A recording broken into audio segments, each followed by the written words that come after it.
Your Excellency Kamala Harris, the Vice President of the United States of America, Excellencies, colleague leaders, ladies and gentlemen,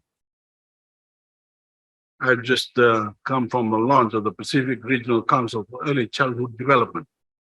It has filled me with positive energy.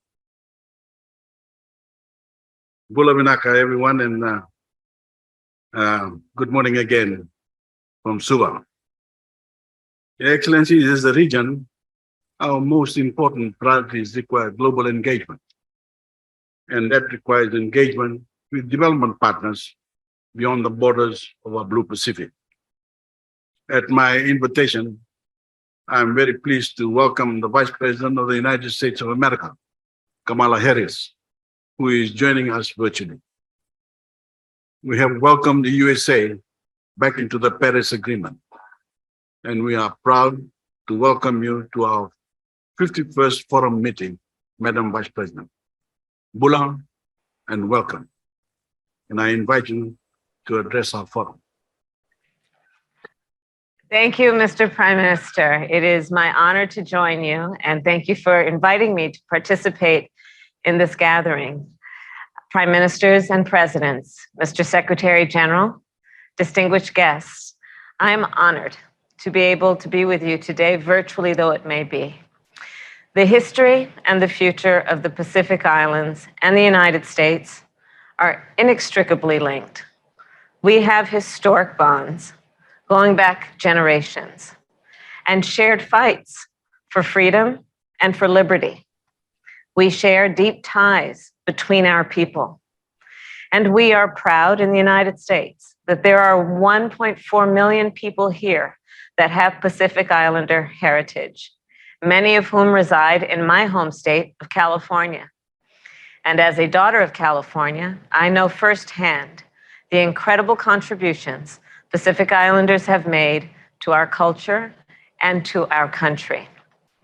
And we celebrate them, of course, as an integral part of the American story. The United States is a proud Pacific nation and has an enduring commitment to the Pacific Islands, which is why President Joe Biden and I seek to strengthen our partnership with you. We recognize that in recent years, the Pacific Islands may not have received the diplomatic attention and support that you deserve. So today I am here to tell you directly, we are going to change that. Last year, President Biden was the first United States president to address this forum.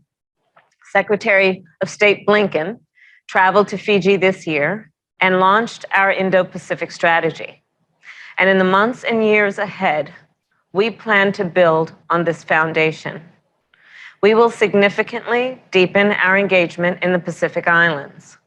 We will embark on a new chapter in our partnership, a chapter with increased American presence, where we commit to work with you in the short and long term to take on the most pressing issues that you face. In recent months, we have discussed many of these issues with you. We have consulted extensively and candidly. The result is a series of actions that are responsive to your priorities and we believe will facilitate our engagement moving forward. To start, the United States will launch the process to establish 2 new embassies in the region, one in Tonga, one in Kiribati. We will also appoint the first ever United States envoy to the Pacific Islands Forum. We will return Peace Corps volunteers to the region, and USAID is taking steps to expand its footprint to include reestablishing a regional mission in Suva, Fiji. All of these steps will enable us to increase our engagement and develop and deliver concrete results. Today, I am also pleased to announce that we plan to triple US funding for economic development and ocean resilience for the Pacific Islands. We will request from the United States Congress an increase from $21 million per year to $60 million per year for the next 10 years. $60 million per year for the next 10 years. These funds will help strengthen climate resilience, invest in marine planning and conservation, and combat illegal, unreported, and unregulated fishing, and enhance maritime security. I heard you speak of the South Pacific Tuna Treaty. Regarding that treaty, we do believe it is a cornerstone of our political and economic cooperation, and we look forward to concluding negotiations. I want to particularly thank Monica Medina, our Assistant Secretary of State for Oceans and International Environmental and Scientific Affairs, for her work on this issue and her leadership. She is with you in Fiji today. President Biden and I consider our relationship with all of you to be a true partnership and a friendship based on mutual respect, mutual trust, and mutual benefit. We will engage transparently and constructively, which means we will listen, collaborate, and coordinate at every step of the way. We will also work to empower and strong and United Pacific Islands Forum, which will strengthen your voice on the world stage as we continue to work together. We will also better coordinate our efforts with allies and partners.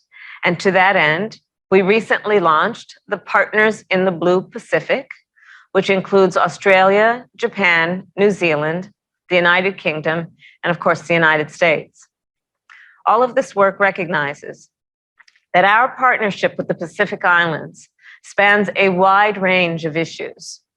With respect to the climate crisis, for example, you are on the front lines of an existential crisis for our entire planet, but you are on the front lines. And the world's emissions have had an outsized impact on your nations. The evidence, of course, is that sea levels are rising. The coral reefs that protect your islands and foster fisheries are bleaching, and ocean warming is accelerating. This is why, as we work with the world to reduce emissions, we will continue to partner with you to build resilience, support adaptation, mobilize climate finance, and ensure sustainability of fisheries and marine resources. We also intend to expand our overall economic relationship with you.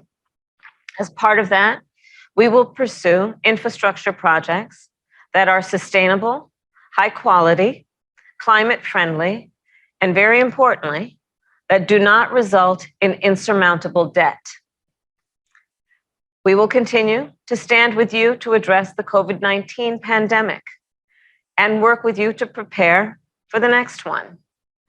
We will also continue our leadership combating illegal, unreported, and unregulated fishing, because we know that it devastates fisheries and coastal states like yours. We also want to build on our existing work together with regard to food security, with regard to maritime security, education, and disaster relief. All of this work together presents an extensive agenda, but each of these issues is incredibly important to this region and to the United States. And there is one last principle that I believe must guide our work. In this region and around the world, the United States believes it is important to strengthen the international rules-based order, to defend it, to promote it, and to build on it.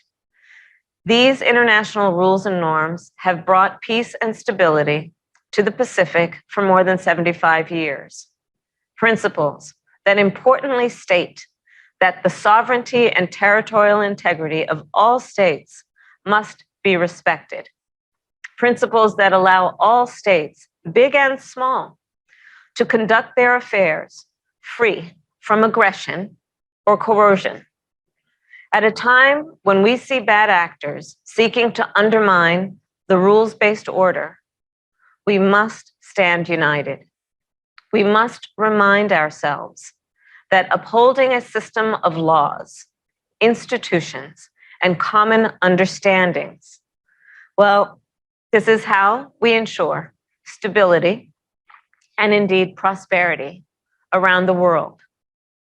We will continue to work with all of you and all of our partners and allies to craft new rules and norms for future frontiers, grounded in our shared values of openness, transparency, and fairness. All of us convened here, we recognize there is so much we can do together. We have a strong foundation, and we will build on this and embark on a new chapter, all in the spirit of partnership, friendship, and respect. President Joe Biden, myself, and our entire administration look forward to working with you as we chart our shared path together. This gathering is critically important to the United States, and so I thank you again for the opportunity to address you and to be with you, and I thank you.